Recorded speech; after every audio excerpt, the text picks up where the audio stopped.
Hay experimentos que necesitan aceleradores gigantescos, y hay otros que cambian nuestra visión del universo con muy poco. Pensemos en algo simple: una fuente que dispara partículas, una barrera con 2 ranuras y una pantalla al fondo. Eso es todo. Pero en esa simplicidad se esconde uno de los secretos más profundos y extraños de la realidad. Hoy vamos a meternos de lleno en el famoso experimento de la doble rendija, una verdadera ventana al corazón de la mecánica cuántica. Y todo el misterio se reduce a esta pregunta. Una pregunta que suena a filosofía, pero que en la física cuántica es literal. Nos obliga a replantearnos qué significa ver, qué significa medir y sí, hasta qué significa existir para una partícula. Bueno, vamos a lo básico. El montaje, como dijimos, es súper sencillo. Imaginen una máquina que lanza cosas. Frente a ella, una pared con 2 rendijas verticales y más atrás, una pantalla que registra dónde golpea cada una de esas cosas. Con estos 3 elementos se arma uno de los rompecabezas más grandes de toda la ciencia. Para entender por qué esto es un rompecabezas, primero tenemos que saber qué esperaríamos normalmente. En el mundo que conocemos, las cosas se comportan o como partículas, piensen en canicas, o como ondas, piensen en las que se forman en el agua, y los resultados que producen son totalmente distintos. A ver, analicemos esto. Si lanzamos canicas, pues algunas pasarán por una rendija y otras por la otra, formando 2 líneas claras en la pantalla de atrás. Lógico, ¿no? Pero con las ondas es diferente. Al pasar por las 2 rendijas, es como si nacieran 2 ondas nuevas que empiezan a chocar entre sí. Donde las crestas se suman, la onda se hace más grande y tenemos una franja brillante. Donde una cresta se anula con un valle, no hay nada, una franja oscura. Este patrón de muchas rayas es la firma inconfundible de las ondas, justo lo que vio Thomas Young con la luz hace más de 200 años. Y es que la naturaleza de la luz fue un debate que duró siglos. Newton decía que eran partículas, Huygens que eran ondas. El experimento de Young pareció darle la razón a Huygens y cerrar el tema. Pero a principios del siglo XX llegó Einstein y con su explicación del efecto fotoeléctrico demostró que la luz también se comporta como si fueran paquetes de energía, fotones, o sea, partículas. Nació así la extraña idea de la dualidad onda-partícula. Y aquí es donde la historia se pone rarísima. Ya sabemos que la luz es extraña, pero ¿y la materia? Un electrón. Para todos nosotros eso es una partícula, una pequeña bolita. Entonces, si los lanzamos de uno en uno para que no choquen entre ellos, ¿qué patrón deberían formar? La lógica nos grita que deberían ser 2 líneas, como las canicas. La respuesta a esa pregunta nos sumerge de cabeza en lo más extraño de la cuántica, porque resulta que el universo actúa de una forma o de otra dependiendo de algo increíble, si lo estamos mirando o no. Es el famoso efecto del observador. Prepárense porque esto desafía toda lógica. Cuando disparamos los electrones uno por uno, sin poner ningún detector para saber por cuál rendija pasan, el resultado en la pantalla no son 2 líneas, es el patrón de interferencia, el patrón de las ondas. Y lo más loco es ver cómo se forma. Al principio aparece un punto por aquí, otro por allá, parece totalmente aleatorio. Pero a medida que se acumulan miles y miles de impactos, esas franjas de onda empiezan a dibujarse solas.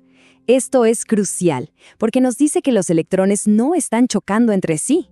No, cada electrón, viajando completamente solo, se comporta como una onda que atraviesa ambas rendijas a la vez, y de alguna manera interfiere consigo mismo para decidir dónde aterrizar. Y ahora el giro final. ¿Qué pasa si nos ponemos a espiar?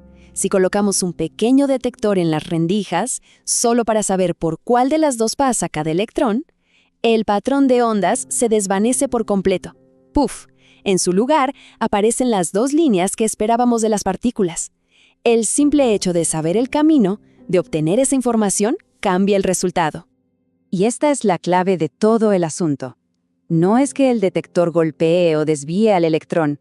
Imaginen que el detector simplemente anota en un papelito: pasó por la izquierda. Bueno, el simple hecho de que ese papelito exista, aunque nadie lo lea, es suficiente para que el electrón deje de actuar como onda. La mera posibilidad de saber el camino destruye la interferencia. Entonces, la gran pregunta es, ¿qué significa observar? ¿Se necesita a una persona, con su conciencia, mirando el experimento? La respuesta es un no rotundo. Y entender esto es clave para no caer en ideas místicas o pseudocientíficas. En el lenguaje de la cuántica, una observación es cualquier interacción física que deje un rastro, una huella, por mínima que sea. Un átomo que cambia de estado, un fotón que rebota.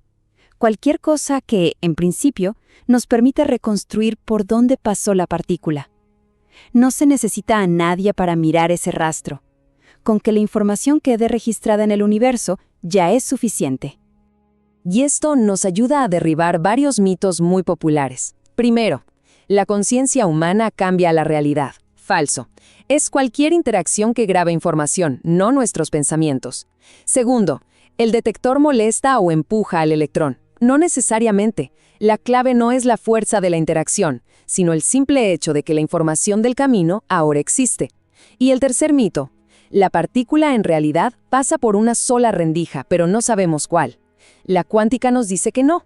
Antes de ser detectada, realmente existe en una superposición de todos los caminos posibles a la vez. Este experimento, entonces, no es un simple truco de magia, nos está forzando a aceptar que la realidad, en su nivel más fundamental, funciona con reglas que son profundamente antiintuitivas.